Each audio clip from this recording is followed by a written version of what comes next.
നിനക്ക് എന്തെങ്കിലും പറ്റിയോ? നിനക്ക് കുഴപ്പമൊന്നുമില്ലല്ലോ മോളെ? എനിക്കൊരു കുഴപ്പമില്ല. ഇനി ഇത് കണ്ട് വേറെ ആർക്കും ഒരു കുഴപ്പമുണ്ടാവാൻ മതി. നിനക്ക് മനസ്സിലായില്ല? ഇനി ഇവിടെ നടക്കപ്പോറത് യുദ്ധം. നിനക്ക് വല്ലതും മനസ്സിലായോ ജീനി? എനിക്കൊന്നും മനസ്സിലായില്ല. നിനക്ക്? എനിക്കൊന്നും മനസ്സിലായില്ല. ചോദിക്കാം. ഓഹോ, എഴുന്നള്ളത്തെ നേരെ ഇങ്ങോട്ടായിരുന്നു. എന്തോന്നാണിത്? ഫാൻസി ഡ്രസ്സോ? ഞാൻ ഇത്ര ഭംഗിയൊരു സാരി എടുത്ത് വന്നിട്ട് നിങ്ങളൊക്കെ എന്താ ഇങ്ങനെ ചോദിക്കുന്നത്? കൊള്ളൂല എന്നെ കാണാൻ. അയ്യോ, ഞാൻ പറഞ്ഞ അഭിപ്രായത്തെ നീ വേറെ രീതിയിൽ വ്യാഖ്യാനിക്കരുത് കുട്ടി. ഞാൻ ഉദ്ദേശിച്ചത് ഈ വേനൽക്കാലത്ത് പെട്ടെന്ന് മഴ പെയ്യുന്ന ആ ഒരു വ്യത്യാസം ഉണ്ടല്ലോ, ആ ഒരു പെട്ടെന്നുള്ള മാറ്റം. അതുപോലെ നിന്റെ പെട്ടെന്നുള്ള മാറ്റം ഇടിപിടിയാതെന്ന്. ഇന്നലെ വരെ കോളേജിലേക്ക് വരുമ്പോ നീ ഈ സാരി എടുത്തിട്ടൊന്നല്ലോ വന്നേ. പെട്ടെന്ന് ഈ കൊലകെട്ടൊക്കെ കണ്ടപ്പം ചോദിച്ചു പോയതാ. അല്ലാതെ നിന്നെ കാണാൻ വൃത്തിയാണെന്നില്ല. എന്റെ മോള് സുന്ദരിയില്ലേ? രണ്ടും കൂടെ നിർത്തിക്കേ. ഒരു നാടകം. ഡി പറയടി, എന്താ പെട്ടെന്ന് നിനക്ക് ഇങ്ങനെ ഒരു ഫാൻസി ഡ്രസ്?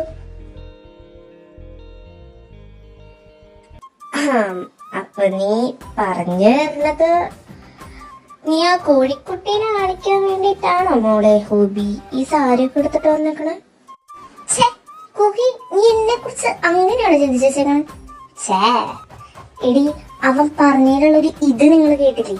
നിങ്ങൾക്ക് പറഞ്ഞിട്ടുള്ള കാര്യമാണ്. ഞാനൊരു പെണ്ണാ, അതവനെ കാണിച്ചു കൊടുക്കണ്ടേ?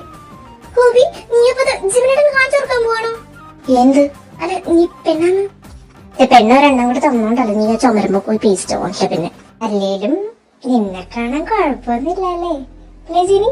ഓക്കെ, സാരിയൊക്കെ എടുത്ത് കള്ള സുന്ദരി ഉണ്ടല്ലോ. ഇപ്പൊ കണ്ട ആർക്കും നിന്നൊന്ന് പ്രേമിക്കാന്ന് എനിക്കും തോന്നുന്നു ഹോബി. ഐ ലവ് യു ടു മുത്തേ. അയ്യടാ, എന്തൊരു സ്നേഹം. രണ്ടും കൂടെ നടന്ന് വാടിയടിച്ച്. ഇനി ഇവിടെ നിന്ന് പലതും കണ്ടുവരും. വാ വാ വാ വാ, ക്ലാസ്സിൽ കയറാൻ സമയം.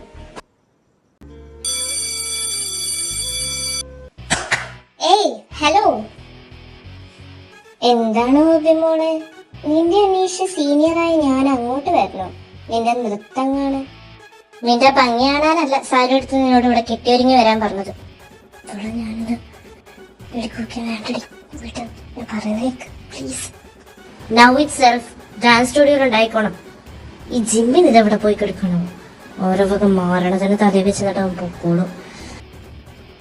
അത് എനിക്ക് ഭ്രാന്ത് പിടിക്കുന്നു. എന്തൊരു കഷ്ടമാണ് എന്റെ ഭർത്താവേ. എന്റെ ചുട്ടിക്കുള്ള സ്വഭാവത്തിന് അവിടെ മീറ്റ് കയറി ഞാൻ ഇറങ്ങി കൂടെ വന്നേനെ പോ. ഇതൊക്കെ സഹിച്ചും പിടിച്ച് നിൽക്കേണ്ട അവസ്ഥയാണ് എന്റെ ഭർത്താവേ. വാടി കൂട്ടും, അവൾക്ക് ഡാൻസ് ഉണ്ടാക്കി കൊടുക്കണം. ഡാൻസ് കളിക്കാൻ പോകുന്നത് ഇവളല്ലേ, പിന്നെ അവളെങ്ങോട്ടാ? എന്റെ ദൈവം, നീ ഇവിടെ നിന്ന് ചോളാക്കും. നീ ഇവിടെ വന്ന ജീനി, വാ ഹോബി. എടാ, ഇത് മിക്കതും ബോറാവും. എന്ത്? എടാ, എന്തിനാടാ പെണ്ണിനെ ഇങ്ങനെയിട്ട് എല്ലാരും മുന്നിൽ ശ്രദ്ധിക്കണേ? പറ്റില്ലെങ്കിൽ അതിനെങ്ങാനും ഒഴിവാക്കി വിട്. വെറുതെ എല്ലാരും മുന്നിലും വിളിച്ചതിന്. എടാ, നീ എന്ത് തേങ്ങയാണ് ജൂണെ പറയണേ? കാര്യം തെളിച്ചു പറ. എടാ, ഇപ്പൊ തന്നെ ആ ലീസ പോയിട്ട് ആ ഹോബിയെ അവളെ വിളിച്ചു കൂട്ടി വെറുതെ ആവശ്യമില്ലാണ്ട് അവിടെ ഒരു സീൻ ക്രിയേറ്റ് ചെയ്തു. ആ പെണ്ണിനെ എല്ലാരും മുന്നിട്ട്. എടാ, ഇതിന്റെ കാര്യത്തിൽ ഇന്നെങ്ങാനും ഒരു തീരുമാനം ഉണ്ടാക്കിപ്പോ തേങ്ങ. ബെസ്റ്റ്. ഇനി ആ ഹോബിയുടെ വായിലിരിക്കുമ്പോ ഞാൻ കേൾക്കേണ്ടി വരില്ല പൊന്നോർത്താവേ. ചെകുത്താനും കടലിൽ നടക്കുന്ന കേട്ടിട്ടുള്ളൂ, ഇപ്പൊ അനുഭവിച്ചു തുടങ്ങി. ഇവരുണ്ടായിരുന്നെന്താ ഇവിടെ? നിങ്ങളെന്താ ഇവിടെ? എത്ര പെട്ടെന്ന് ഡാൻസ് സ്റ്റുഡിയോക്ക് എത്തുന്ന പറഞ്ഞ മെസ്സേജ് അയച്ചിട്ടുണ്ടായിരുന്നു ഗ്രൂപ്പിൽ, അതുകൊണ്ട് വന്നു. എന്താടാ, എന്താ പ്രശ്നം? ഓ, ലിസയാവും ഗ്രൂപ്പിലേക്ക് മെസ്സേജ് അയച്ചിട്ടുണ്ടാവാം. എന്റെ പൊന്നു ജിമ്മിന് ഇവക്ക് വല്ല പ്രാന്തമുണ്ടോ? മനുഷ്യന് ദേഷ്യം വരികയാണ്. ഒരു പട തന്നെ വരുന്നു. എല്ലാ പട്ടികളും ഉണ്ടല്ലോ ഇവിടെ. എന്താ പോലെ പേപ്പട്ടി വാക്സിൻ വിതരണമുണ്ട്. മോളെ കുക്കി, നീ ഒന്ന് അടങ്ങുമ്പത്തെ ഇത് നീ പ്രശ്നമാക്കി കയ്യെ തരരുത്. ഇത് കുഴപ്പമില്ലാത്ത രീതിയിൽ അങ്ങനെ പൊക്കോട്ടെ. എന്തെങ്കിലും പ്രശ്നം ഉണ്ടാവുകയാണെങ്കിൽ നമുക്ക് ഇടപെടാം. ഹോബിന് സാരിയിലാണല്ലോ, കൊള്ളാലോ കാണാൻ അല്ലേ?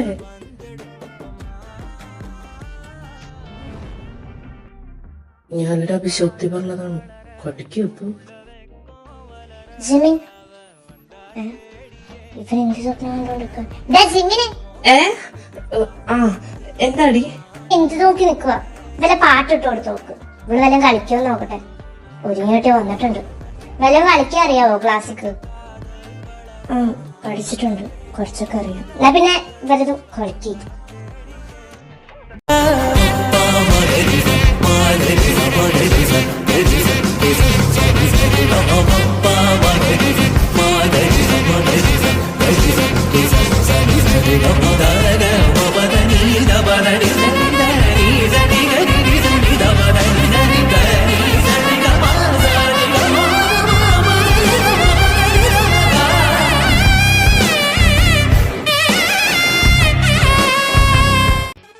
My God.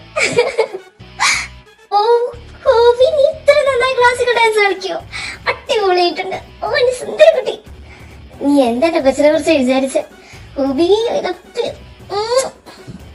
Wow, so cool. എടാ അടിപൊളിയായിരുന്നത്, സൂപ്പർ. Hobby thanks. തനിക്ക് ഇത്രയും ടാലന്റഡ് ആണെന്ന് ഞാൻ തന്നെ കണ്ടാ പറയില്ല. അതാണ് മോനെ ഈ ബുക്കിന്റെ ചട്ടൊക്കെ ഉണ്ട്, ബുക്കിനെ വരെ എടുത്തിരുന്ന് പറയുന്നത്. ഹോബി കൊള്ളായിരുന്നു, അടിപൊളി മോളെ. താങ്ക് യു ചേട്ടാ. താങ്ക് യു ശരി ചേട്ടാ. വെയിറ്റ് ഹോബി, നിന്റെ ഡാൻസ് കൊള്ളാം, പക്ഷെ അത്ര കറക്റ്റും പെർഫെക്ഷൻ ഒന്നുമില്ല. പ്രാക്ടീസ് ചെയ്ത് കഴിഞ്ഞാൽ ശരിയാക്കാൻ പറ്റും. ഓക്കെ, എനിക്ക് നീ ഒരു കോമ്പറ്റീഷനിൽ പങ്കെടുക്കുന്നതുകൊണ്ട് കുഴപ്പമൊന്നുമില്ല. Anyway you are good. അതുകൊണ്ട് ജിമിനെ അവൾ ഓക്കെ ആണെങ്കിൽ നമുക്കിത് ഉറപ്പിക്കാം. അവൾക്കെന്താ കുഴപ്പം? അവളൊക്കെയോ? എനിക്ക് സമ്മതമല്ലെങ്കിലോ? ഹോബി, എന്തൊക്കെ നീ പറയണേ? നീ ഒന്ന് ചുമ്മാതിരിക്കും ജീനി. ഇവരെന്നെ ഇത്രയും ഇൻസൾട്ട് ചെയ്തിട്ട് ഇനി ഞാൻ ഈ പ്രോഗ്രാമിൽ പാർട്ടിസിപ്പേറ്റ് ചെയ്യുന്നതാണോ നീ പറഞ്ഞു തരുന്നത്? ചേച്ചി കുറച്ചേരത്ത് എല്ലാരും വേണ്ടി ഷോ നടത്തിയല്ലോ. ശരിയാ, ഡാൻസിന്റെ പാഷനാ. പക്ഷെ അത് വെച്ചിട്ട് നിങ്ങളുടെയൊക്കെ വായിലേക്കിന്റെ കേൾക്കാന്ന് ഞാൻ ആർക്കും എഴുതി കൊടുത്തിട്ടല്ല ചേച്ചി ഈ കോളേജിൽ ചേർന്നത്. സീനിയർ ആവാം ഒരു മയത്തിലൊക്കെ, ഒരു ലിമിറ്റ് ഒക്കെ ഉണ്ട് ചേച്ചി അതില്. നിങ്ങളവിടെ പറഞ്ഞതിന് തിരിച്ചു പറയാൻ എനിക്ക് അറിയാഞ്ഞിട്ടല്ല, പക്ഷെ വേണ്ടാന്ന് വെച്ചിട്ടാ. സോ പ്ലീസ് എന്നെ ഇതിനൊന്ന് ഒഴിവാക്കി തന്നേക്ക്. നിങ്ങളുടെ അവിടെ കുറെ ഡാൻസിന് കിങ്ങും ക്യൂനൊക്കെ ഉള്ളതാണല്ലോ, അവരെ കൂടെ വിളിച്ച് കളിച്ചോണം. എന്നെ വിട്ടേരും മാഷെ.